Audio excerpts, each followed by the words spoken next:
Well, I've been doing photography since I was 5 years old.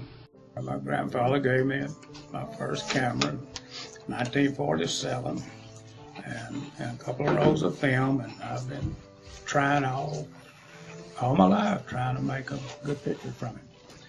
And I still have the camera. The earliest memory was drawing old sailboats and square riggers, and that's what the friends liked around the neighborhood. So it was basically drawing boats. I grew up in the country. We had all first grade through 8th grade in one building, and each grade in one room, and you didn't move. And we had visiting art teachers that came around, and I think we might have had art once every other week, or sometimes once a week. In grammar school, we had an art teacher who came around once a month. And she taught me some things that I've never forgotten. She taught me how to see light and shadow. That was one of the most important lessons that I could have ever learned. In high school, I had an art teacher, Miss Ronco. I love her dearly. If you're out there, I hope she sees this. And she was wonderful because she was a rowdy teacher, so we liked to play jokes on her. And it was a typical high school art room where there's drawing sections, and we also had a clay area. And there was an area where we recycled clay. So it's this mound of half-hardened and slip and just pile of clay. So to freak out Miss Ronco, one day I sculpted this big bulbous nose and cheek and like one eye that was just made it look like it was emerging from this clay, just to freak her out. And she walked in and freaked out and screamed, and we all laughed. But then she pulled me aside and she said, "You have to take this further. You have to take this further." I was like, "What do you mean?" She says, "We have to do a series, and we'll do them, and we'll mount them in something, and then cover it with like sand or But that was like the first time that someone broke me out of the box where my normal weird feelings were good and okay and needed to be taken a step further. I was a pipeline welder for 30 years, a little better. So that put me all over the country, putting in these pipelines and chemical plants and, generating plants, all kind of power plants, all over. So I'd visit the museums and art galleries and stuff when I could, and that's when I started learning. And I would see the depth in some of the paintings and pictures, and that's what I wanted to create, because it's just very impressive looking to see something that's supposed to be flat, but it looks 3D. I wanted to earn an art badge because I already loved art. So my mother helped me. She took me to the library and we did some research on Impressionism. And I got a Monet book and started paging through it. And there was one painting in there that was, I think it was called The Frog Pond. And it was all brush strokes. The ripples in the water, each ripple was an individual brush stroke.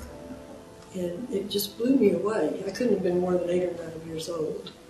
And I thought, that's what I want to be able to do that. And that's what I've been trying to do ever since. I was selected by my art teacher from my school in the 5th grade to go out to the Canadian Museum in Oakland, which took about 2 hours to get to from where we lived. Walk a mile and a half, catch a bus, ride a bus into Pittsburgh, walk across the bridges into downtown Pittsburgh, and then catch a trolley car out to Oakland and the museum, and repeat. It took all day Saturday. To find out where kids excel. I mean, and if they're going to be an artist, to recognize that as soon as possible, start giving them direction and more specialized education. Not like when we were in elementary school and all, there was just somebody that might come in a couple times a year and talk about art, and the teacher typically wouldn't know much about it, so there was just nothing available. Now it's a little more specialized, and it's great. It's sooner the better. The concept from the early years, from 5th grade through high school, my first year in college, go out to the Carnegie Museum every week, year after year, and be exposed to everything, not just the art, but everything in the museum itself, was fascinating background. And I didn't forget it. When I got into teaching, I graduated from college with a degree in art education. A lot of what I had learned was the history of education and how to teach children how to fold paper and color with crayons. I was the first art teacher at Anger High School. That was my first job and their first art teacher. Neither one of us knew what to expect. A good foundation, not necessarily in all of the technical aspects of art, but in the appreciation of art, of all facets of art. And that stayed with me. And I think a lot of times kids have that easily and naturally. And then as we get older, we keep getting told, no, every artwork has to be in a frame and has to be this and has to be that. So I think she spurred my creativity in that things didn't have to be standard and weird was good, and just allowed me to keep thinking that way. And I think that helped the most, because I think that's where most of my creativity comes from, is not having preconceived structure on what it's supposed to be.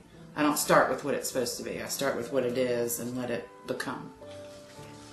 I live in a small town and have been invited into their schools. Anything that is related to art, they love it. And it's so great to see them recognize their talent. Art is just as important as anything else that goes on in the country. It's part of it's been with us since the beginning, you know. I mean, it's an important thing. So yeah, we shouldn't lose the funding.